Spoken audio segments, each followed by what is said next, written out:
Hello, this is the American Medical Association's COVID-19 update. Today we're taking our weekly look at the numbers, trends, and latest news about COVID-19 with AMA's Chief Health and Science Officer, Dr. Mira Irons in Chicago.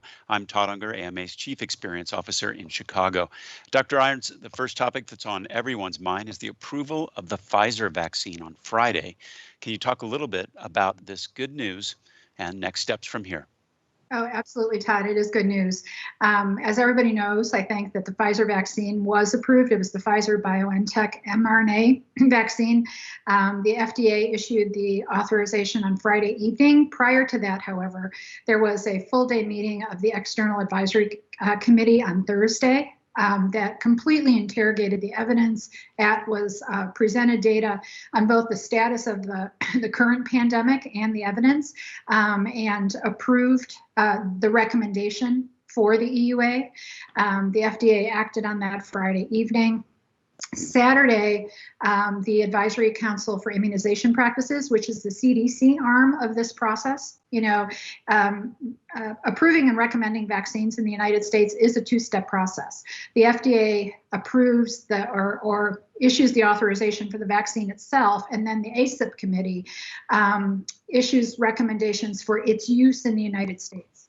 And so once again, that committee, which is a different group of people, heard the presentation from Pfizer and went through a decision evidence framework, and they approved the recommendation for the use of the Pfizer-BioNTech vaccine in the United States in individuals 16 years of age and over. So Dr. Irons, who is going to get the vaccine first, and then who do we expect to go next? So ultimately, that's up to the states. That committee, the ACIP committee, 2 weeks ago, I believe, made the recommendation that phase 1A really be focused on healthcare workers and residents of long-term care facilities and those and the staff of long-term care facilities because of the significant impact of disease in individuals in those facilities. And it was really a risk-based recommendation. And so just today, we're hearing that the vaccine's on its way. Vaccines started moving over the weekend. The first person in the United States who received the vaccine this morning was a critical care nurse in New York. Several other hospitals in other states are also beginning to immunize their staff. And so the process is on. And it looks like we'll be doing this process again this week for the other vaccine. Is that correct? Absolutely. Same thing, the exact same process for the Moderna application, which is also an mRNA vaccine. The FDA Advisory Committee meeting is on Thursday. ACIP is meeting. Their meeting has been posted for Friday and Sunday. Obviously, that is going to depend on whether an authorization comes, because they moved up their Sunday meeting to Saturday this week after the authorization.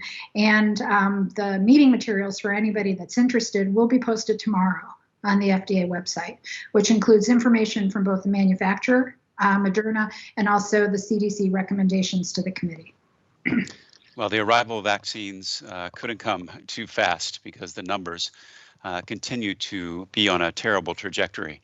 Can you review, Dr. Irons, what this week's numbers are and what's happening across the country with new cases and deaths? Yeah, absolutely. So the numbers as of this morning, 16,258,147 people who have been confirmed to have COVID since the beginning of the pandemic. We know that probably an estimated 7 to 8 times that number have been infected. And as of this morning, 299,191 individuals have died. I don't think we ever thought we'd see numbers that large. Of note, just to give you a sense of the impact, 50,000 of those individuals died in the past 4 weeks. If you're listening to public health experts around the country, I think there's an estimate that we may have 3,000 deaths a day for the next 2 to 3 months. This is probably the part of the Thanksgiving surge that we're seeing. And you look at the 7-day average, over 200,000 new cases a day, and deaths about 2,400 to 3,000. Numbers. It's pretty incredible when you think about 300,000. That's one of every 1,000 Americans who have died from COVID-19, and appears to be on an accelerating track. Um, are we seeing any trends at the state level that are different from where they've been? I think that the year is ending pretty much as the pandemic began, with overwhelmed hospitals and thousands of deaths per day across the country. Over 1/3 of Americans now live in locations where hospitals are running critically short of ICU beds. Public health officials in LA County warned that it could see catastrophic suffering and death in the coming weeks, as the nation's most popular county reported a record-breaking over 13,000 cases on Friday. If you're looking at deaths per capita, Rhode Island leads the nation in coronavirus cases per capita, averaging about 1,240 cases a day. And just to give you some idea of the impact of this on the healthcare staff to care for all of these patients, Rhode Island began issuing temporary licenses to doctors and nurses who are retired, visiting the state, who have recently completed training programs just to get that workforce up. And just to comment, the healthcare workers, we know that the healthcare workforce has been in this from the very beginning. But I had more than a few calls last Thursday and Friday from physicians and nurses who were sobbing with the news. Actually, with the news of the EUA, because that group who has put so much into this can see a light at the other end of the tunnel here. Thank goodness. Mm-hmm. One other piece of interesting news, we've talked a lot about super spreader events, but the magnitude of one of the original super spreader events has been measured. You want to talk a little bit about that? Yeah, absolutely. So the Boston pandemic, in large part, was started by a conference that Biogen had in Boston in the spring.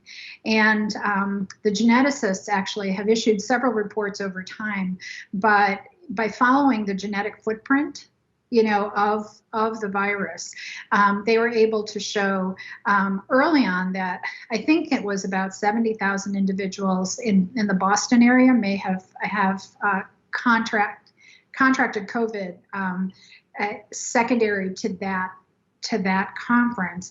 And there's a paper published that over the weekend last week that actually followed people from that conference outside of the United States. And so there's an estimate that the global reach of that conference in terms of the pandemic could be up to 300,000 individuals.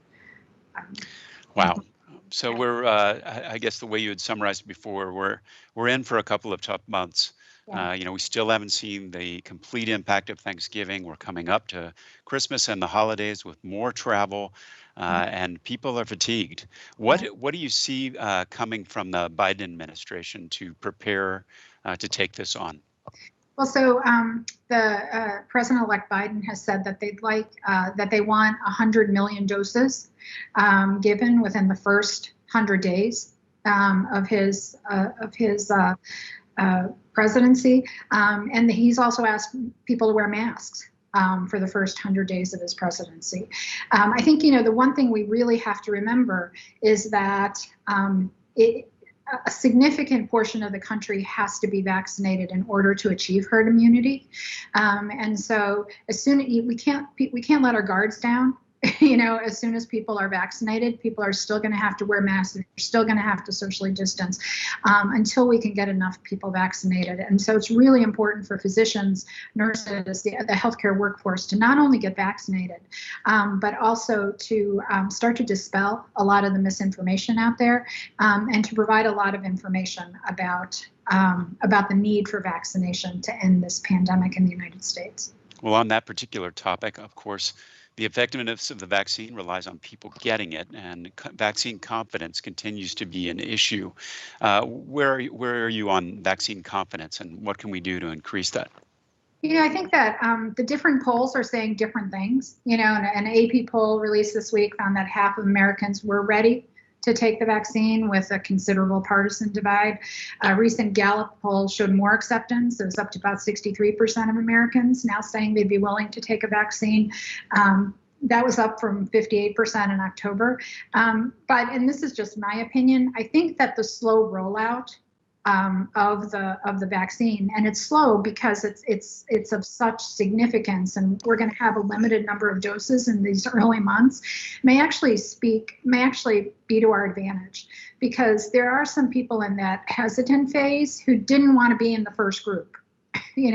So I think once healthcare providers are vaccinated in the first month or so, we may get more information that may give people some confidence in some more personal confidence in the vaccine. Any statements from the AMA that you want to highlight this week? Well, both are vaccine related, and both actually had to do with the authorization of the Pfizer vaccine. So on Friday, shortly after the FDA authorized the vaccine, the AMA issued a statement. For much of this year, physicians, nurses, and frontline healthcare personnel have done Herculean, unprecedented work to care for patients and prevent the spread of COVID-19, all while scientists and researchers sprinted to develop a safe and effective vaccine. After a thorough, rigorous, transparent review process, today's decision by the FDA to grant an emergency use authorization for the first COVID-19 vaccine developed by Pfizer and BioNTech is a monumental milestone with the potential to set us on a road to recovery. The comprehensive, science-based, transparent nature of this process is critical to inspiring the public's confidence in this vaccine.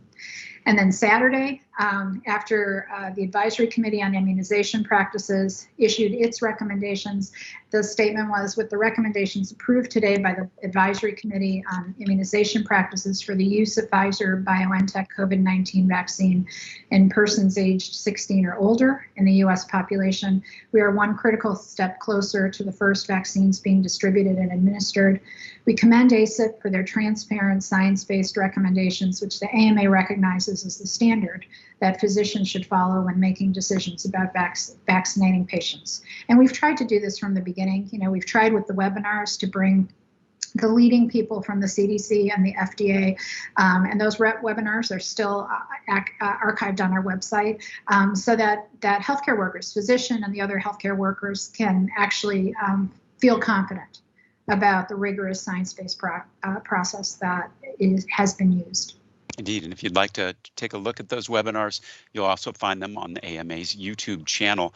We'll continue to keep you updated with developments on the vaccine front in our future COVID-19 updates. Dr. Irons, thanks for being here today. For resources on COVID-19, visit ama-assn.org/COVID-19. Thanks for joining us. Please take care.